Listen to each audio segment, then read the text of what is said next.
اسلام زندہ ہوتا ہے کربلا کے بعد۔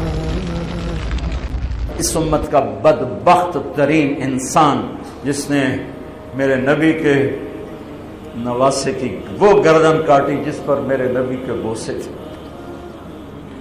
گردن کاٹ کے سر اوپر چڑھا دیا، پھر خیموں کی طرف بڑھے تو اللہ کو زندگی مقصود تھی، آل رسول کی نسل چلنی تھی، تو علی بن الحسین بیمار تھے، جن کو زین العابدین، ابھی میں نے ان کا قصہ سنایا، اس پر شمر کی تلوار رک گئی کہ چلو بیمار ہے چھوڑ دیا جائے، بیمار ہے چھوڑ دیا جائے۔ تو خواتین، بچے، حضرت علی کی بیٹیاں فاطمہ بنت علی، زینب بنت علی، حضرت حسین کی بیٹی سکینہ بنت حسین اور آپ کی بیگم رباب، آپ کو بیویوں میں سب سے محبوب بیوی تھی رباب۔ آپ فرمایا کرتے تھے جب رباب میکے چلی جاتی ہے تو میری تو نیند ہی اڑ جاتی ہے، اتنا ان سے پیار تھا، وہ بھی ساتھ تھی۔ ان سب کو ان کے کانوں کی بالیاں کھینچ کے اتار دی گئی۔ پھر ابن سعد نے کہا 10 گھوڑ سوار آؤ، حسین کے جسم پہ گھوڑے دوڑا دیے، ادھر سے ادھر سے ادھر سے۔ جب قافلے کو گھسیٹ کے باہر لائے لے جانے لگے تو حضرت زینب نے دیکھا 72 سر نیزوں پہ چڑھے ہوئے تھے،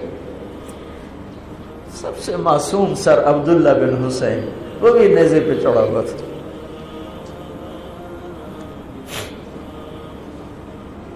ہم نے کربلا کو افسانہ بنا دیا، یہ کمائی کا ذریعہ بنا لیا۔ یہ ایک پیغام ہے طبقات امت کے لیے، مت ضمیر بیچو، مت ضمیر بیچو۔ ٹکڑے ٹکڑے بدن، تو حضرت زینب کی زبان سے چند الفاظ نکلے جنہوں نے، آپ حیران ہوں گے، کوفی لشکر والے رونے لگے جو ابھی قتل کر رہے تھے، ان کی آنکھوں میں آنسو آ گئے۔ قوا محمدا وا محمدا،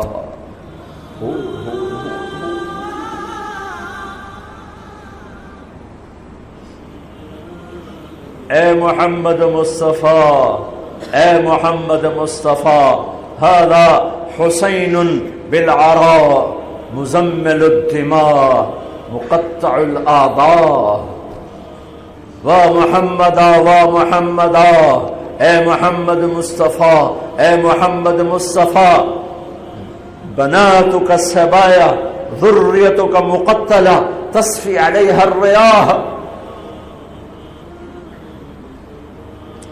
آج حسین کی بارات ہے محمد مصطفیٰ، آج تیرے نواسے کی بارات ہے، آج اس نے اپنی بوٹیوں کا ہار گلے میں ڈالا ہے، اپنے خون کے قطروں سے بنا ہوا لباس پہنا ہے، آج وہ سرخ جوڑے میں بڑا حسین نظر آ رہا، آج وہ سرخ جوڑے میں بہت پیارا لگ رہا، اس کا جسم بکھرا ہوا ہے، اس کی بوٹیاں بکھر گئیں، اس کے بدن کے ٹکڑے ٹکڑے ہو گئے، آج اس کا لاشا پڑا ہے۔ یا ہے محمد مصطفیٰ، آج آپ کی بیٹیاں قید میں ہیں، آپ کی اولاد ذبح ہو چکی ہے، ان پر کفن ڈالنے کی اجازت نہیں دی تھی ان بدبختوں نے، تو تصفی علیہ الریاح، کوفے والوں نے کفن بھی نہیں دینے دیا، تو ہم ہوا نے مٹی اڑا کر آپ کی اولاد کو مٹی کا کفن پہنا دیا ہے۔ ہاں، یہ کٹا ہوا سر پھر صرف حسین کا ابن زیاد کے سامنے پیش کیا گیا، تو اس نے منہ پہ چھڑی ماری، پھر چھڑی ماری، پھر کہنے لگا میں نے ایسا حسن نہیں دیکھا کہ مر کے بھی چہرہ مسکراتا چمکتا ہو۔ تو حضرت انس نے کھڑے ہو کر کہا او ظالم، یہ چھڑی یہاں سے ہٹا، نہ کر، میں نے ان ہونٹوں پہ اللہ کے نبی کے ہونٹوں کو لگتے دیکھا ہوا ہے، نہ کر۔ کہنے لگا تو بوڑھا نہ ہوتا تو میں تیری گردن اڑا دیتا، تیری عقل خراب ہو گئی ہے۔ تو میں میری نہیں، تیری عقل بگڑی ہے، آنے والے دن تو دیکھے گا تیرے ساتھ کیا ہوگا۔ پھر یہی سر یزید کے سامنے رکھا گیا، اس نے منہ پہ چھڑی ماری تو زید ابن ارقم کھڑے ہو گئے، کہنے گے نہ کر، میں نے ہونٹوں پہ نبی کے ہونٹوں کو لگتے دیکھا ہوا۔ میرے بھائیو، نماز کا وقت قریب ہو گیا، بلکہ میں نے زیادہ وقت لے لیا ہے۔ میں کسی کی تفصیل تو زندگی بھر کبھی نہیں سنا سکا، اشارے کر دیتا ہوں، پڑھو اس کو، پڑھو، خود پڑھو، پیغام لو، پیغام لو۔ ہے ظلم کا ساتھ نہیں دیا، جھوٹ کا ساتھ نہیں دیا، ذبح ہو گئے نسل سمیت، بچوں سمیت۔ پوری دنیا کے تجار کو پیغام ہے، جھوٹ سے بچ، خیانت سے بچ۔ سارے دفتر والوں کو پیغام ہے، رشوت سے بچو، رشوت سے بچو، ظلم و ستم ڈھانے سے بچو۔ ساری دنیا کے میں کیا کہوں، میرے ملک کا ایک ایک طبقہ ضمیر بیچ کے سویا ہوا ہے۔ جہاں انصاف دینے والے بک جائیں، جہاں جج کے قلم کی قیمت لگے، جہاں جس دیش کے جج کو خریدا جا سکتا، جس کے قلم کو خریدا جا سکے، جس دیش کے وکیل کو خریدا جا سکے، جس دیش میں جھوٹے مقدموں کی بھرمار ہو، جس دیش کا ڈاکٹر مریض کو مریض نہ سمجھے، گاہک سمجھے۔ بھائیو، جتنے بیٹھے ہو اتنے تو توبہ کریں ہم، کہ آؤ بھائی آج ہم اپنے اللہ کو راضی کرنا، اپنی زندگی کی منزل بنائیں، اپنی زندگی کا مقصد بنائیں۔ ظلم سے نکلو، جھوٹ سے نکلو، بہتان سے نکلو، رشوت سے نکلو، حرام سے نکلو، شراب سے نکلو، زنا سے نکلو، بدکاری سے نکلو، فحاشی سے نکلو، جوئے سے نکلو، جھوٹے مقدموں سے نکلو، جھوٹی گواہیوں سے نکلو۔ قتیبہ بن بکار کی مجلس میں مصر کا بادشاہ واز سنتا تھا، 18 برس آتا رہا، 18 برس، اور ہر سال 1000 دینار، 1000 دینار ان کو گفٹ کرتا تھا، 1000 دینار، کوئی 10 کروڑ روپیہ بنتا ہے، 1000 دینار۔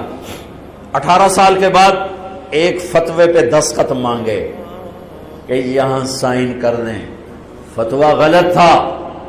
انہوں نے کہا مولوی نو 18,000 دینار دیتے کیوں نہیں کرے گا؟